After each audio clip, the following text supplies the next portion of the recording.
mars 2014. Ce jour-là débute le plus grand mystère de toute l'histoire de l'aviation.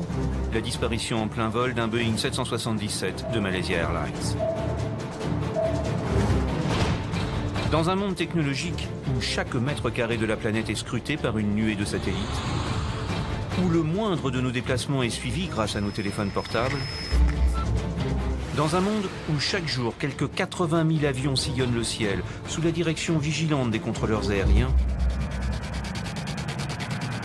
comment comprendre et accepter qu'un avion de ligne moderne, en parfait état de marche, disparaisse corps et biens avec 239 personnes à bord sans laisser la moindre trace?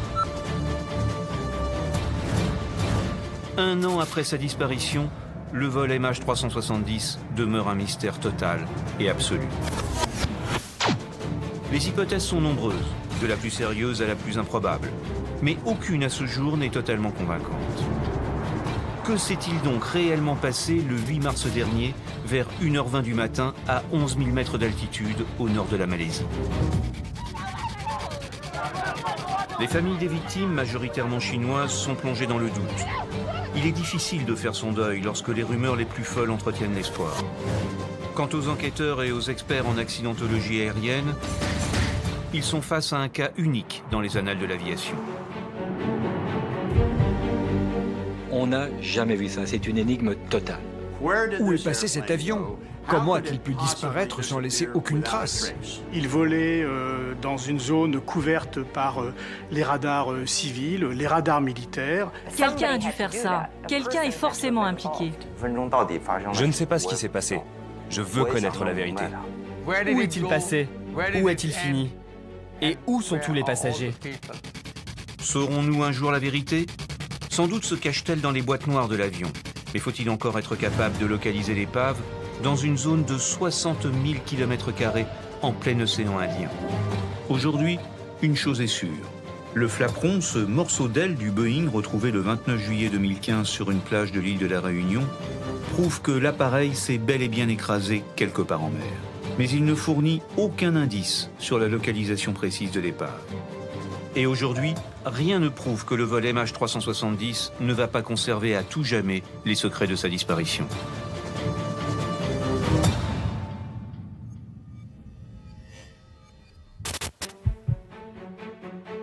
Comme des milliers d'internautes avant nous, nous allons tenter ensemble de comprendre l'incompréhensible. Première étape de notre investigation, cerner les faits réellement établis. Ensuite, nous étudierons les 3 hypothèses sur lesquelles travaillent les enquêteurs aéronautiques et nous essaierons d'en cerner les points forts et les points faibles. Pour nous aider, nous avons sollicité 3 experts. Jean-Paul Troadec, ancien responsable du BEA, le Bureau Enquête et Analyse de l'Aviation Civile Française. Bob McIntosh, ancien enquêteur au NTSB, le Bureau National de la Sécurité des Transports américains, et Gérard Felzer, ancien commandant de bord instructeur chez Air France.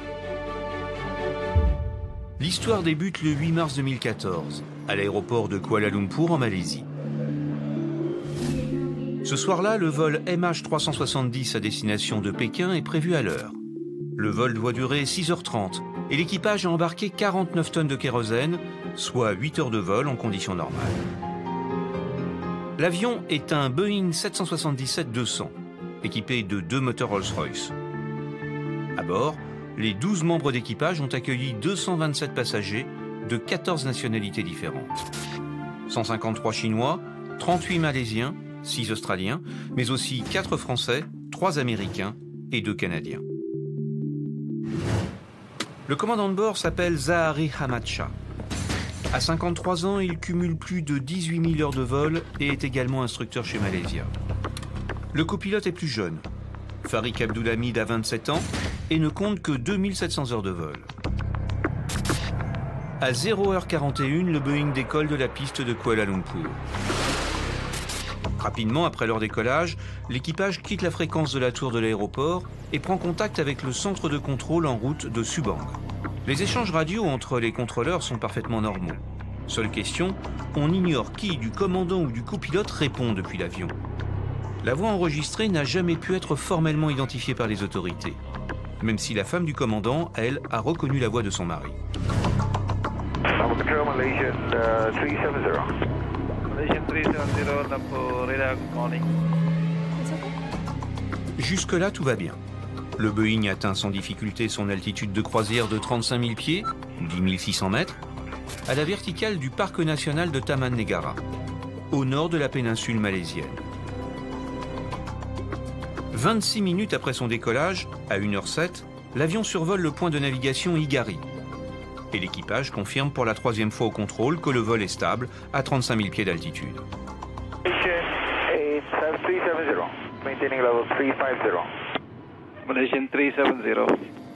Au même moment, le Boeing 777 envoie un message à CARS. Il s'agit d'un message automatique émis par l'avion à destination de la compagnie aérienne. Le système ACARS est apparu lorsque les compagnies aériennes ont commencé à vouloir suivre leurs avions de plus près. Ils voulaient savoir à quelle heure ils quittaient la porte d'embarquement, à quelle heure ils décollaient, à quelle heure ils atterrissaient et à quelle heure ils arrivaient. Donc ce système ACARS choisit en fonction des circonstances le meilleur support de communication. Ça peut être la radio VHF, ça peut être aussi le satellite. Et il le choisit automatiquement, de la même façon que votre smartphone, lui, va choisir entre le Wi-Fi, la 4G, en fonction de la meilleure portée possible. Les messages ACARS sont émis automatiquement toutes les 30 minutes. Le message de 1h07 sera le dernier reçu du vol 370. Élément intéressant, il indique entre autres la quantité de carburant disponible. À cet instant précis, il reste à bord 43 tonnes 8 de kérosène, soit en conditions normales un peu plus de 7 heures de vol en croisière. Avec une telle autonomie, l'avion peut potentiellement se rendre n'importe où à l'intérieur de ce cercle. 12 minutes plus tard, l'appareil s'apprête à passer sous le contrôle aérien d'Ho Chi Minh Ville au Vietnam. Et selon la procédure habituelle, clôture ses échanges radio avec le contrôleur malaisien de Kuala Lumpur. Malaysian 370, contact Ho Chi Minh 120.9. Good night, Malaysian 370. C'est le dernier message audible du vol 370. L'avion ne prendra jamais contact avec le contrôle vietnamien. Les contrôleurs, ils l'attendaient cet avion, sauf qu'il n'est jamais arrivé. Encore plus étonnant, 2 minutes plus tard, le transpondeur du vol MH370 cesse de fonctionner, rendant l'avion invisible pour les radars civils. Tous les avions sont suivis au sol par des radars civils et militaires. Il y a des radars primaires. Radar primaire, c'est simplement, vous envoyez une onde, elle revient, 300 000 km/s, vous calculez la distance et vous positionnez l'avion en altitude et en cap. Les radars secondaires, ce sont les radars du contrôle aérien civil. Ce sont ceux qui fonctionnent à partir de la détection du transpondeur. Ça veut dire que l'avion, lui, il transmet en même temps que l'onde qui se réfléchit des informations sur l'avion lui-même. L'altitude, le cap, l'immatriculation. Si bien que le contrôleur, sur son scope, il a toutes les informations concernant cet avion et uniquement cet avion. Et si on coupe le transpondeur, le contrôle aérien civil ne peut plus vous voir. Dans un premier temps, les contrôleurs vietnamiens ne s'inquiètent pas. Finalement, 20 minutes plus tard, faute de contact avec le vol 370, ils avertissent enfin leurs collègues malaisiens. Effectivement, ils ont vraiment mis longtemps à réagir. Il finit par téléphoner à son collègue en Malaisie en disant « Écoute, j'ai toujours pas de nouvelles de ton avion, qu'est-ce qui se passe ?» Et à partir de là, panique à bord, on commence à déclencher des procédures d'urgence. Les radars civils et militaires de la région sont interrogés, mais personne ne semble avoir détecté le Boeing malaisien. À 6h30 du matin, il faut se rendre à l'évidence. Le vol MH370 ne s'est pas posé à Pékin. 1 heure plus tard, les autorités malaisiennes annoncent que l'avion est officiellement porté disparu. La Malaysia Airlines confirme que le vol MH370 a perdu tout contact avec le contrôle aérien de Suba à 2h40 du matin. Avec la levée du jour, les recherches débutent en mer de Chine autour de la zone où l'avion s'est évanoui des écrans radars. À Pékin, les familles comprennent peu à peu la gravité de la situation. Les parents de Ying Lei étaient à bord de l'avion. Le 8 mars, j'étais à Paris où j'ai créé une entreprise. Et ce jour-là, comme d'habitude, je travaillais normalement. Sarah Bedjak, elle, attendait son conjoint de retour de voyage.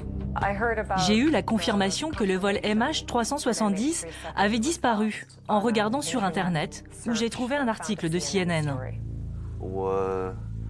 C'est mon neveu qui m'a envoyé un texto sur WeChat. Dès qu'il m'a prévenu du drame, j'ai tout de suite acheté un billet d'avion pour rentrer. J'ai finalement eu des nouvelles de Malaysia Airlines cet après-midi-là, vers 14h30. En recoupant avec les autres sources d'informations, j'ai compris que le vol avait réellement disparu. À Kuala Lumpur, Krishnamurti Mutali est journaliste indépendant. Il suit l'affaire dès les premières heures. L'annonce sur la disparition du vol MH370 fut tellement tardive que, rapidement, les rumeurs ont commencé à se répandre. C'est vraiment n'importe quoi. Je ne pensais pas qu'un gouvernement et une compagnie aérienne puissent être aussi confus. C'est incroyable. Et la méfiance s'est installée. Nous constatons que durant toute la journée du 8 mars, les premières recherches se concentrent sur la zone en mer de Chine, là où l'écho-radar a disparu.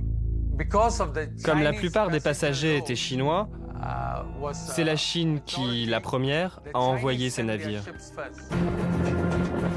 Pour accélérer les recherches, l'Australie, la Nouvelle-Zélande et les États-Unis mobilisent en urgence de gros moyens aériens et maritimes. 3 jours après la disparition, la Chine focalise sur la zone 10 satellites à haute résolution à la recherche du moindre indice. Ces importants moyens permettent de repérer rapidement des débris et des traces de carburant à la surface de la mer. Reste à savoir s'ils proviennent du MH370. Il n'y a pas que les avions qui perdent de l'essence ou du kérosène, il y a les bateaux qui dégazent. Et donc les traces qui ont été évoquées comme pouvant provenir de l'avion n'ont jamais été identifiées comme telles et peuvent parfaitement provenir d'un bateau qui aurait dégazé un peu de fioul. Quant aux débris flottants récupérés par les secours, malheureusement, aucun n'appartenait à l'avion disparu.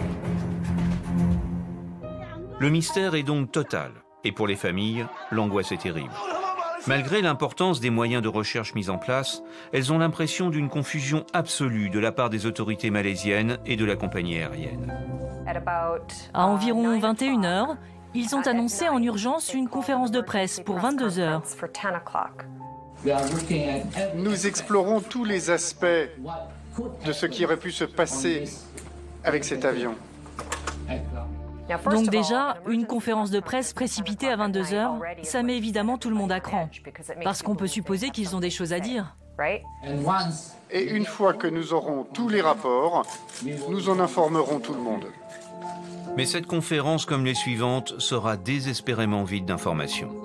La communication de crise est catastrophique et brutale. Les autorités n'hésitent pas à prévenir les familles de la disparition officielle de l'avion par un simple SMS. Je n'arrivais pas à en croire mes yeux. Premièrement, délivrer ce type d'informations de cette manière, parce qu'ils n'ont donné aucune explication. Ils disaient juste, à peu de choses près, sans l'ombre d'un doute, l'avion est irrémédiablement perdu. Mais le fait de recevoir ça par SMS 3 minutes avant le début de la conférence de presse, donc avec toute l'angoisse qui s'était accumulée, j'ai simplement craqué. J'arrivais à peine à me concentrer sur la conférence de presse, tellement j'étais choquée.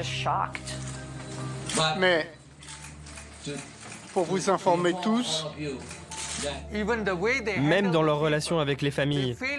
Par exemple, ils n'ont pas cru bon d'utiliser les services d'un traducteur chinois. Ils leur ont parlé en anglais. Le ton monte rapidement avec les familles, notamment en Chine. Le 25 mars, 200 personnes manifestent à Pékin devant l'ambassade de Malaisie. Elles veulent savoir ce que sont devenus leurs proches. Mais les informations officielles précises sont trop peu nombreuses. Et les autorités malaisiennes contredisent souvent les éléments déjà publiés. Nous ne savons plus qui croire ou quelle info est correcte. À Pékin, plusieurs personnalités, dont de hauts gradés malaisiens, ont été chahutées. Des bouteilles ont même été lancées alors qu'ils se présentaient devant les familles chinoises.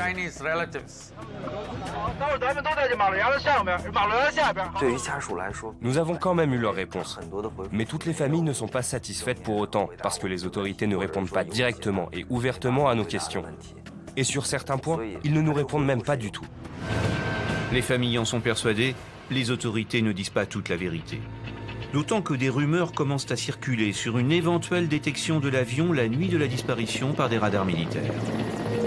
L'information sur la détection par les radars militaires malaisiens n'a pas été connue tout de suite. Et c'est dommage, car cette information est riche d'enseignements. On découvre ainsi qu'après sa disparition des écrans radars civils, l'appareil a viré à gauche pour prendre un cap sud-ouest presque opposé à sa route normale. Fait troublant, sur cette nouvelle trajectoire, le vol 370 va survoler la base militaire de Butterworth. Il s'agit d'une base internationale accueillant des forces malaisiennes, australiennes, néo-zélandaises, britanniques et de Singapour. C'est évidemment un lieu hautement stratégique de la défense en Asie du Sud-Est. Je ne sais pas pour vous, mais je ne peux pas croire qu'une base militaire puisse avoir autorisé un 777 non identifié à voler au-dessus d'elle. Et pourtant, ils affirment que c'est le cas. Du coup, on se demande pourquoi ces 5 pays ont été complices, en ignorant un avion inconnu volant en direction de Kuala Lumpur et passant juste au-dessus d'une base militaire. Ça paraît invraisemblable. Alors on dit, on nous cache des choses. Oui, on aimerait simplement entendre, les militaires notamment, que ce soit le Pentagone, les Russes, les Chinois, de dire oui, on a des satellites qui observent. Simplement, là aussi, c'est secret militaire. On ne veut pas dire ce qu'on observe ou ce qu'on n'observe pas, ce qui serait une faille dans le système. En tout cas, personne ne s'est manifesté pour dire qu'il avait vu cet avion. Mais si l'avion n'est pas considéré comme une menace, il n'y a pas forcément de raison d'intervenir. De fait, les militaires ne sont pas intervenus, mais ont bel et bien détecté sur leur radar un écho non identifié correspondant au vol MH370. Cette détection permet de reconstituer la suite de la trajectoire. L'avion vire à nouveau cette fois vers la droite pour prendre un cap ouest-nord-ouest et s'engager au-dessus du détroit de Malacca, juste à la frontière entre la Malaisie et la Thaïlande. Le fait de survoler la frontière entre la Malaisie et la Thaïlande, c'est pas n'importe quoi. C'est manifestement une trajectoire qui est faite pour, introduire une confusion. Peut-être des Thaïlandais se disant « Ah ben c'est un avion malaisien, tiens, ne regarde pas ». Les Malaisiens se disant « Peut-être c'est un avion qui survole la Thaïlande ». Voilà, donc ça introduit la confusion. Ce problème repose probablement sur l'attitude un peu bornée des militaires. Ils cherchent toujours à dissimuler vis-à-vis des pays voisins la réalité et l'efficacité de leurs propres moyens de détection. Ils ne veulent surtout pas partager ces infos avec leurs voisins. Les radars militaires ont aussi noté une anomalie dans la trajectoire de l'avion. Le vol 370 serait assez brutalement monté à très haute altitude. On a parlé de 45 000 pieds, ce qui est non autorisé et non possible pour l'avion, si ce n'est sur son élan et avec des moteurs plein pot. C'est pas une situation d'avenir parce qu'on est sur une tête d'épingle et que là, il risque le décrochage à tout moment. L'altitude normale de croisière d'un 777 ne dépasse pas 40 000 pieds. Le plafond maximum est de l'ordre de 43 000 pieds. Je pense que nous sommes nombreux à avoir un doute sur cette altitude. Simplement parce qu'un avion de ligne, même s'il est en théorie capable de monter aussi haut, aura beaucoup de mal à l'atteindre, surtout avec un tel poids de carburant et de passagers. Il y a eu des cas comme ça, où des pilotes sont montés en altitude. Pourquoi? Parce qu'ils voulaient passer au-dessus d'un orage, et puis ils arrivent au décrochage, c'est arrivé. Il y en a d'autres qui ont eu le feu à bord et ils pensaient pouvoir l'éteindre avec un manque d'oxygène. À 2h22, le vol MH370 sort définitivement du champ des radars malaisiens. 18 minutes plus tard, pour la 3e fois, il va changer de direction en virant à gauche pour un cap plein sud, dont la particularité de le mener en plein océan Indien, c'est-à-dire nulle part.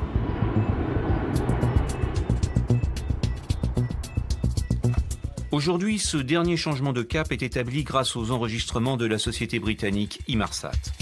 Inmarsat, c'est une société anglaise qui a une constellation de satellites géostationnaires, 36 000 km de la Terre. Ça veut dire qu'il fixe un point sur la Terre, il tourne en même temps, ce qui lui permet d'être en contact avec tous les avions.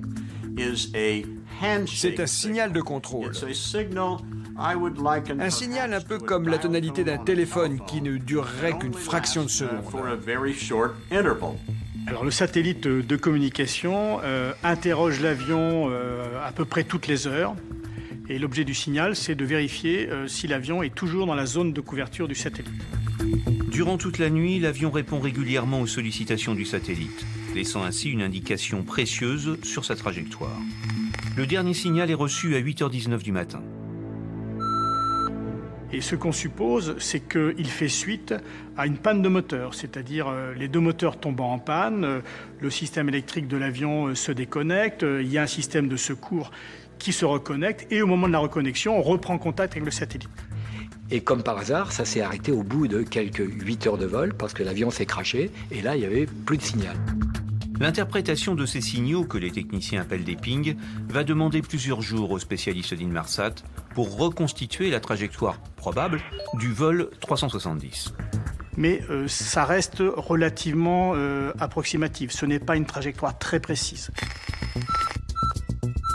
Élément intéressant toutefois, l'alignement des différents pings enregistrés après le dernier changement de cap dessine une ligne pratiquement droite, difficile à tenir en pilotage manuel. Conclusion, sur ce dernier tronçon, l'avion était probablement en pilotage automatique. Sous pilote automatique, ça ne veut pas dire forcément qu'il n'y avait pas un pilote à bord, puisque dans une croisière normale, l'avion est sous pilote automatique. À partir de ces signaux ping, les spécialistes de l'aviation civile britannique déterminent une zone de l'océan Indien à 2000 km à l'ouest de l'Australie. Le 17 mars, de nouvelles recherches sont engagées. 42 navires et 39 avions de 12 pays différents sillonnent une zone de 90 000 km², l'équivalent d'un pays comme la Hongrie. C'est la première fois dans l'histoire que de tels moyens sont engagés pour retrouver un avion. En avril et à la mi-avril, les conditions de mer étaient difficiles et les vents très violents. Les recherches menées par les avions et par les navires n'ont rien détecté. Mais en même temps, on a utilisé également des satellites. Les satellites modernes peuvent détecter depuis l'espace des objets gros comme un ballon de football. On a effectivement détecté un certain nombre d'images de la surface de l'eau, mais quand les navires et les avions sont arrivés à proximité, il n'y avait plus rien. Donc on ne sait pas en fait si on a vu des débris de l'avion ou pas. La zone de recherche s'est déplacée du sud de la mer de Chine à la mer d'Andaman, du détroit de Malacca jusqu'à une zone en plein océan Indien. Puis elle s'est déplacée encore en se rapprochant de Perth, en Australie.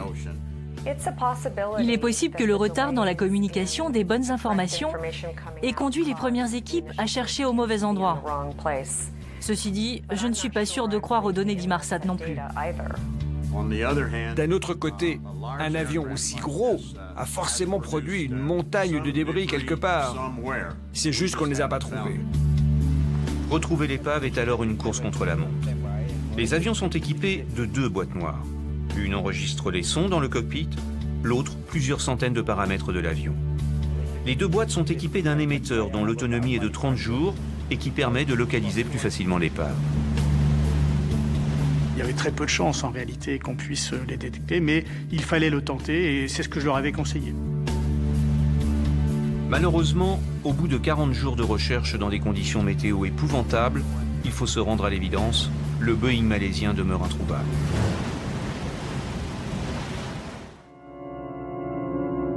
Cet échec renforce le désespoir et la suspicion des familles, d'autant que la communication avec les autorités malaisiennes ou la compagnie aérienne demeure très difficile. Si vous tentez de cacher ou de retarder la révélation d'informations, les gens vont immédiatement se méfier. Rapidement, les gens ont perdu confiance dans la capacité de la Malaysia Airlines à diffuser des informations. Malaysia Airlines appartient au gouvernement malaisien. Ils veulent donc a priori la même chose. Tout comme l'aviation civile, qui gère le contrôle aérien et qui dépend directement du gouvernement. À ma connaissance, ils n'ont à ce jour jamais partagé les informations de base qu'ils détiennent, ce qui me rend très suspicieuse. Pourquoi faire de la rétention d'informations ? Nous sommes très mécontents de Malaysia Airlines et du gouvernement malaisien. Parler en public, ce n'est pas leur fort. Ils sont mauvais en communication.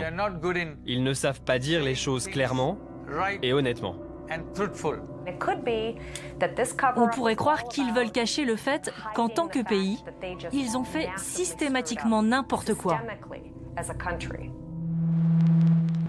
Dès les premiers jours, parallèlement aux recherches, une enquête internationale est lancée. Elle regroupe les spécialistes des services de la sécurité aérienne malaisiens, chinois, britanniques et américains. Nous découvrons que les enquêteurs travaillent sur 3 grandes hypothèses. Un problème technique, une action terroriste ou un acte de suicide. Première piste, le problème technique, comme par exemple une dépressurisation. Dans ce cas, l'air respirable s'échappe de la cabine. Il y a 2 sortes de dépressurisation. Une dépressurisation dite explosive, là c'est carrément une porte de soute, ou une porte, ou un hublot, ou un trou.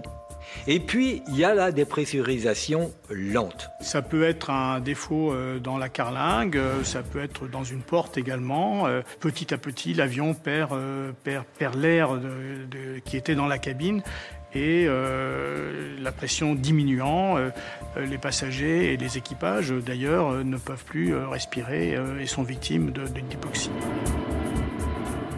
Il y a un exemple relativement récent qui date de 2005, qui est celui de la compagnie chypriote Helios. Une dépressurisation lente non détectée à temps par les pilotes peut se révéler fatale. Comme l'avion restait en altitude de croisière, quand il n'y avait plus d'oxygène, tout le monde est mort, jusqu'à épuisement du carburant, et là, l'avion est tombé. L'explication est convaincante sur le dernier tronçon du vol en ligne droite. Par contre, elle n'explique en rien les 3 changements successifs de cap et la fermeture du transpondeur. Une autre hypothèse évoquée dès la disparition est celle d'un incendie au début du vol. Le feu, c'est vraiment l'urgence de l'urgence. Or, le vol 370 transportait dans ses soutes une cargaison d'appareils électroniques, tels des ordinateurs équipés de batteries au lithium. On a beaucoup parlé des batteries au lithium, car elles sont très difficiles à contrôler.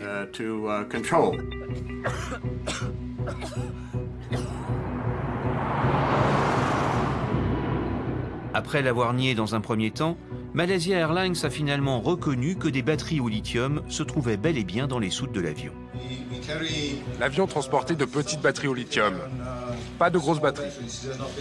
Et tout ça était bien conditionné. De petites batteries certes, mais en grande quantité. La cargaison électronique embarquée à bord du vol pesait 2,8 tonnes. On a vu des exemples où, sur Japan Airlines, des batteries lithium ont pris feu spontanément. On l'a vu sur Egyptair au sol, où il y a un feu de soute qui a provoqué avec l'oxygène, puisque c'était près de la bouteille d'oxygène, sous le cockpit, un véritable chalumeau qui a fait porter la température du cockpit à plus de 800 degrés. Michel Armand est un expert en matière de combustion de piles au lithium. Quand une batterie prend feu, d'abord c'est quelque chose d'extrêmement violent. C'est en quelques secondes que toute la batterie prend feu. Il y a eu des accidents où des gens étaient gravement brûlés par l'explosion de leur téléphone portable. De plus, une batterie dégage des composés relativement toxiques, en particulier du fluorure d'hydrogène, qui est un gaz d'une toxicité presque comparable à celle de l'acide cyanhydrique. Les incidents aériens impliquant des batteries au lithium sont nombreux. Sur les 20 dernières années, on en compte plus de 120. Les normes de sécurité ont d'ailleurs été fortement renforcées et aujourd'hui, les cargaisons sont censées être spécialement conditionnées pour éviter tout risque d'incendie à bord. C'est évident que chaque batterie ayant sa propre chance de prendre feu et de communiquer son feu aux autres batteries qui les jouxtent, on a un événement qui peut être cataclysmique, oui. Victime de gaz extrêmement toxiques, l'équipage, conscient que sa mort était imminente, aurait alors volontairement changé de cap pour éviter que l'avion ne s'écrase sur une zone habitée en Chine et ne fasse de victimes supplémentaires.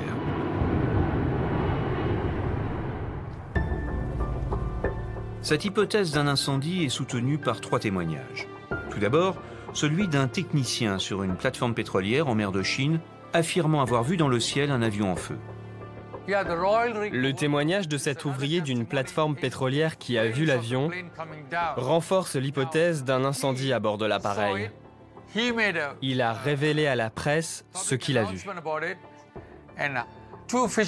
Il y a aussi les 2 pêcheurs. Ils ont affirmé avoir vu une boule de feu s'écraser en mer. Le 3e témoignage est celui de Catherine T, qui cette nuit-là naviguait en mer avec son mari entre l'Inde et la Thaïlande. Elle aussi affirme avoir vu un avion en feu dans le ciel. Les témoignages sont troublants, même si leur localisation sur une carte laisse perplexe face à la trajectoire connue du vol 370.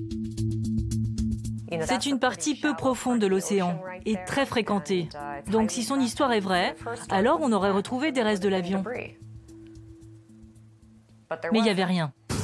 Je pense que la théorie de l'incendie n'est pas crédible parce qu'elle est incompatible avec un fait qui est, lui, avéré et que l'avion a continué à voler pendant 6 heures à peu près après sa disparition des écrans radars. Or, dans l'histoire de l'aviation commerciale, aucun avion avec un incendie important à bord n'a réussi à voler plus de 30 minutes.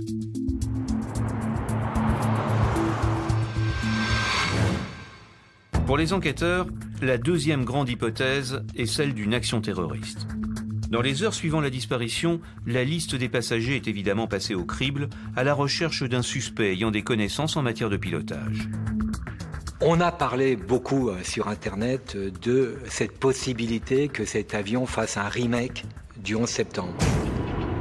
Les cibles pour des terroristes sont nombreuses dans la région, depuis les tours Petronas de Kuala Lumpur jusqu'à la base américaine de Diego Garcia en plein océan Indien.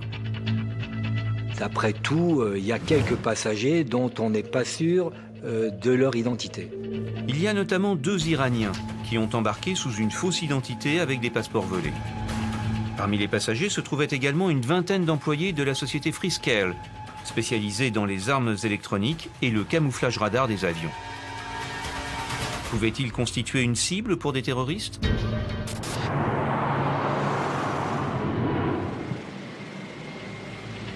Les enquêteurs imaginent qu'un ou plusieurs terroristes aient réussi à prendre le contrôle du poste de pilotage, comme ce fut le cas le 11 septembre 2001 aux États-Unis.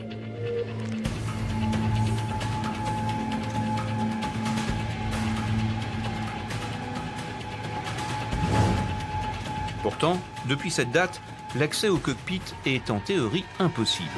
La porte est blindée, est protégée par un digicode et le tout placé sous l'œil de caméras de surveillance.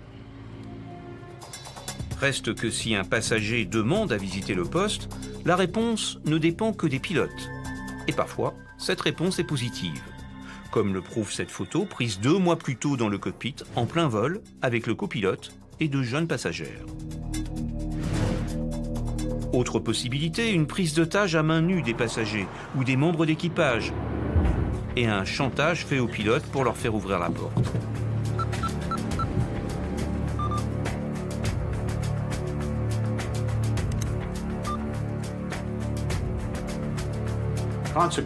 En conséquence, il faut se demander ce que nous avons vraiment appris du 11 septembre.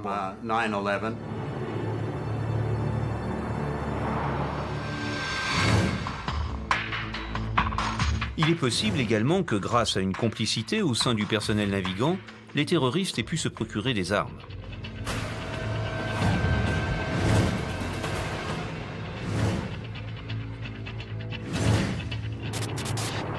Dans ce scénario, comme pour le 11 septembre 2001, les terroristes ont acquis des connaissances de base de pilotage. Ils commencent par neutraliser les 2 pilotes,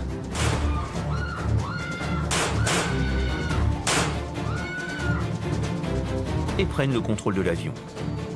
Ensuite, pour rendre l'appareil invisible au contrôle aérien, ils coupent le transpondeur, et même le système ACARS, dont l'arrêt est un peu plus compliqué. Alors pour le débrancher, c'est pas un bouton on-off. il faut rentrer dans l'ordinateur de bord, il y a un clavier, il y a une molette, et on tourne les pages, et à ce moment-là, on déverrouille des pages pour pouvoir le bloquer, notamment à l'émission. Pour des individus déterminés, trouver ce type d'information n'est malheureusement pas très difficile. Pire, en 2 clics sur le web, on peut même trouver le moyen d'accéder à la soute électronique d'un Boeing 777 et de débrancher l'ensemble des systèmes. C'est ici que se situent tous les ordinateurs. C'est l'unité centrale.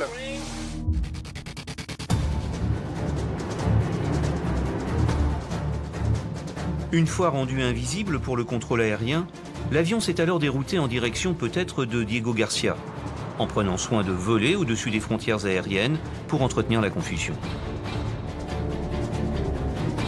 L'avion avait l'autonomie suffisante pour aller jusqu'à Diego Garcia.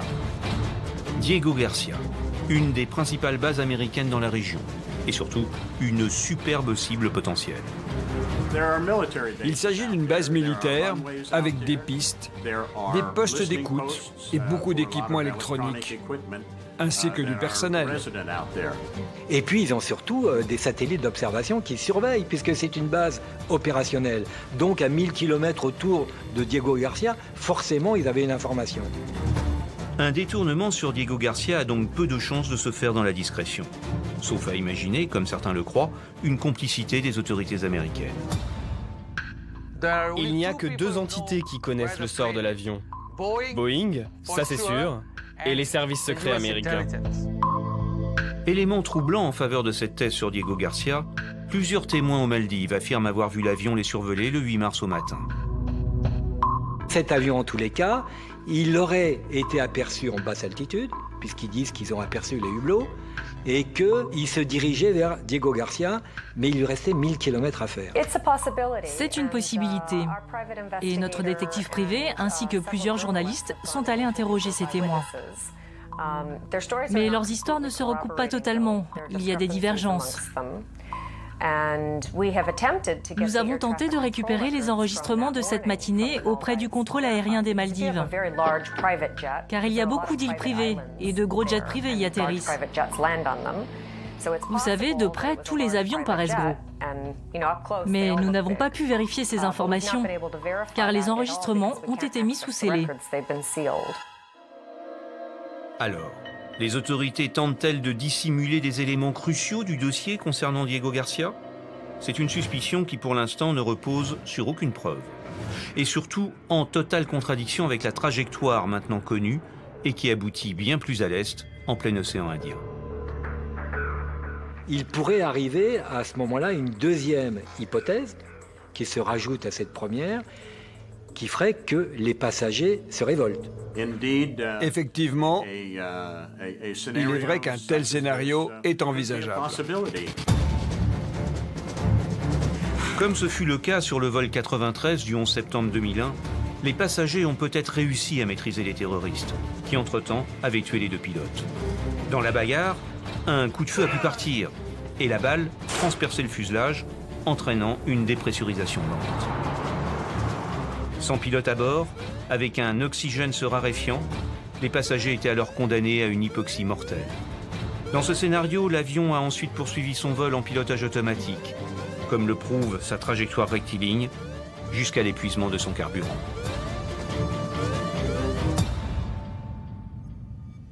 La police malaisienne a mené son enquête en collaboration avec Interpol et aussi, je suppose, avec le FBI et la CIA. Mais l'hypothèse terroriste bute sur une difficulté. Qui étaient donc les terroristes? Les 2 Iraniens étaient en fait de jeunes clandestins se rendant en Europe à la recherche d'un peu plus de liberté. Leurs 2 passeports avaient été volés à des touristes en Thaïlande, dont un Italien très surpris de se retrouver sur la liste des victimes. Quant à la piste Friskel, les enquêteurs l'ont depuis rangée dans la catégorie déjà bien remplie des théories conspirationnistes. Si vous êtes un pirate de l'air assez intelligent pour organiser le détournement d'un avion, j'imagine que vous êtes aussi assez intelligent pour en faire quelque chose. Et s'ils avaient en effet l'intention de le faire s'écraser, ils l'auraient fait s'écraser. Mais une fois encore, où sont les débris? Enfin, le dernier argument plaidant contre l'hypothèse terroriste, c'est qu'une telle action, réussie ou non, est généralement revendiquée au nom d'une cause. ce qui ne fut pas le cas pour le vol MH370.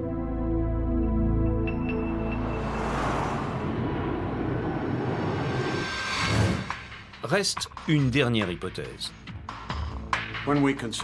Lorsqu'on s'interroge sur les raisons de la disparition du MH370, immédiatement la question du suicide se pose. De fait, les cas de suicide sont rares, mais existent dans les annales de l'aviation. Le plus fameux date de 1999, où le copilote d'un Boeing égyptien assurant la liaison New York-Le Caire a volontairement fait plonger l'avion dans l'océan 1 heure après le décollage. Même si cela a été formellement démenti par les Égyptiens eux-mêmes, mais en tous les cas, en dépouillant la boîte noire lorsqu'un pilote dit « je m'en remets à Dieu » et qui fait ça 7 fois de suite, on peut avoir des gros doutes malgré tout. En tout cas, le suicide fut l'explication retenue par les autorités américaines pour expliquer cet accident qui fit 217 victimes. C'est arrivé sur un Royal Air Maroc où il y avait une copilote qui suppliait son commandant de bord de ne pas se suicider. Elle n'a pas pu résister.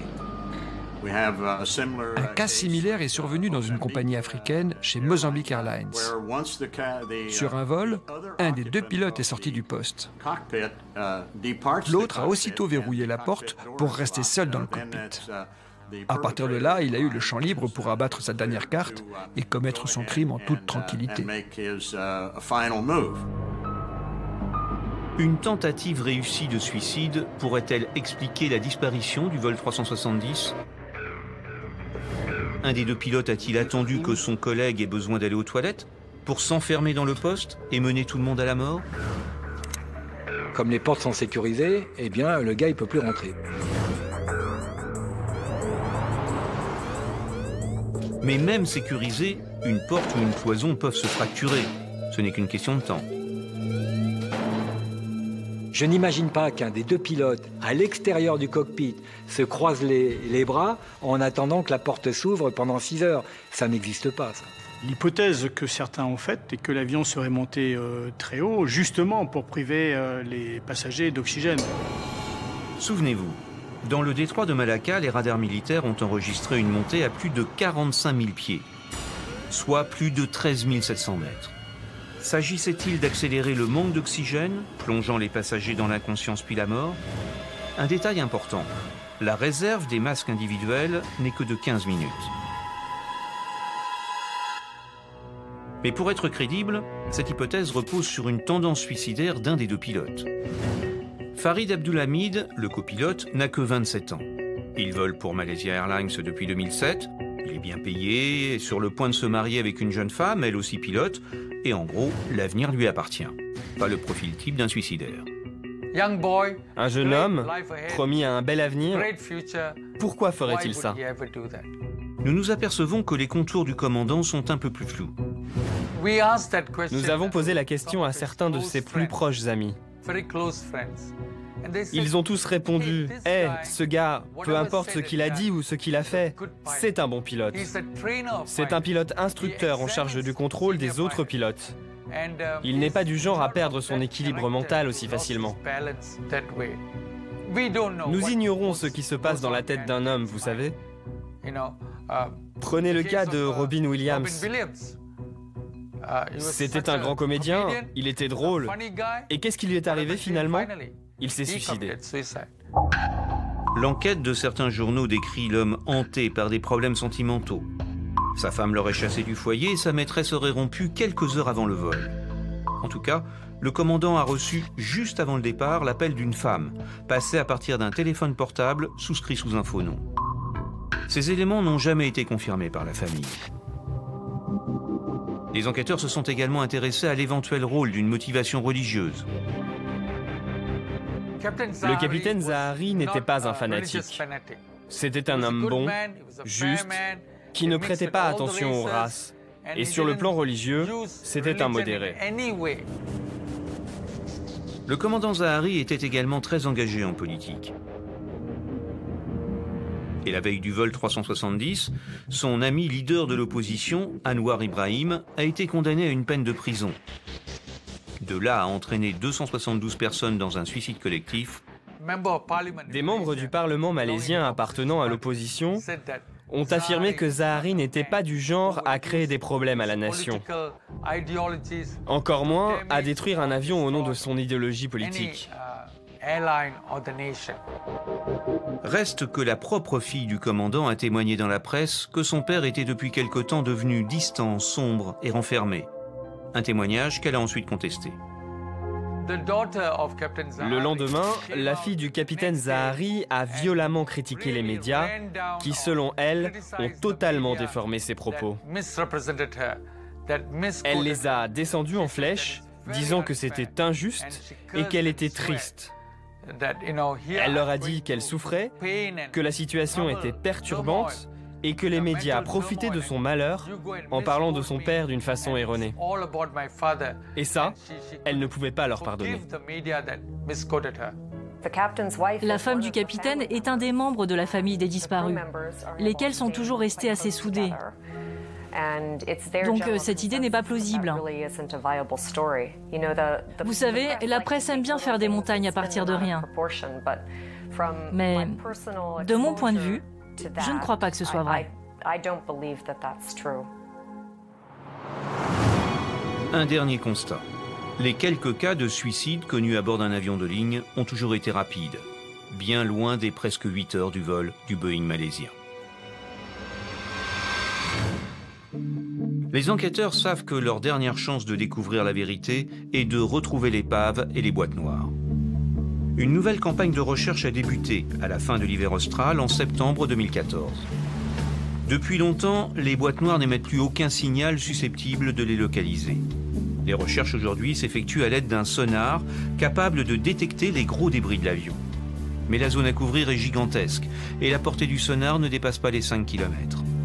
Et donc c'est la technologie que BEA a utilisée pour retrouver le Rio Paris avec succès à la fin. Et c'est la technologie qui est actuellement mise en œuvre par les Australiens et les Malaisiens pour essayer de retrouver cet avion.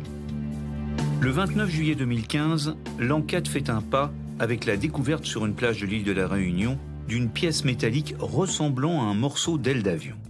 Rapidement, la pièce est identifiée comme étant un flaperon, un des ailerons d'une aile de Boeing 777. Comme aucun autre avion de ce type n'a disparu dans cette région du monde, les enquêteurs pensent aussitôt au vol de la Malaisiane. Envoyée à Toulouse, la pièce est soumise à l'analyse des ingénieurs de la Direction générale de l'armement. Et rapidement, le verdict tombe.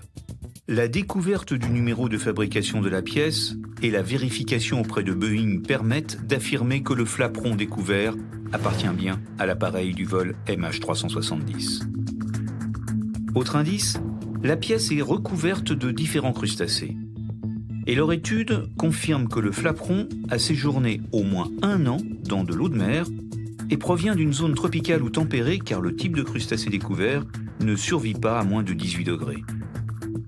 Les experts se sont alors livrés à une analyse complexe pour tenter de retracer le parcours du flaperon en fonction des courants marins depuis le 8 mars 2014. Et d'après leurs calculs, l'appareil se trouverait bien dans la zone où on le recherche, à quelques centaines de kilomètres près. Évidemment, ce n'est pas suffisamment précis, et le débat sur la zone de recherche se poursuit. Car certains reprochent à la Malaisie et à l'Australie de s'obstiner à chercher au mauvais endroit. Il y a 2 questions à se poser. D'abord, ces données sont-elles réelles ? Ensuite, ont-elles été correctement analysées ? Donc si en effet c'est un complot géopolitique et que le Royaume-Uni est impliqué, ce qui est un des scénarios, ça veut dire que le Royaume-Uni aurait pu falsifier les données Inmarsat. Les calculs de position réalisés par Inmarsat ont été vérifiés par les autorités aéronautiques anglaises, américaines, françaises et australiennes, et validés par plusieurs experts indépendants. Pourtant, le débat persiste.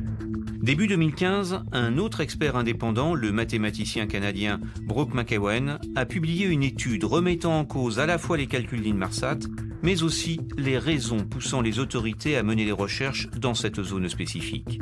Il accuse notamment les Australiens d'utiliser ces recherches pour tenter de localiser des richesses naturelles sous-marines. En juin 2014, les familles des victimes ont proposé une récompense de 5 millions de dollars à toute personne susceptible de mettre à jour la vérité sur la disparition du vol MH370. Aujourd'hui, pour tous ceux qui ont perdu un proche, le deuil est difficile, voire impossible, et la douleur reste entière. Les millions de dollars de récompense n'ont suscité aucune révélation, et le mystère demeure total. Même si jusqu'à présent les autorités malaisiennes n'ont pas réussi à expliquer la disparition du vol MH370, nous pouvons tirer malgré tout plusieurs leçons autour de la disparition de cet avion. La disparition du vol MH370 accélère la mise en place de nouveaux systèmes de traçage des avions. Actuellement, la couverture radar ne dépasse pas les 30% de la surface de la planète. Fin 2015, l'Union internationale des télécommunications a décidé de libérer une fréquence radio. Elle permettra dorénavant aux avions de ligne, où qu'ils se trouvent, y compris au-dessus des océans, de transmettre automatiquement leur position par satellite. À une condition toutefois, que le fameux transpondeur soit toujours allumé. Avec toute la haute technologie dont nous disposons, pourquoi cela prend-il tant de temps ? Je ne veux pas que le monde oublie le MH370. Pas seulement parce qu'il y a 239 personnes disparues et des centaines de parents encore en deuil, mais surtout parce que ce mystère concerne ce que font chaque jour plus de 3 millions de personnes, c'est-à-dire prendre l'avion.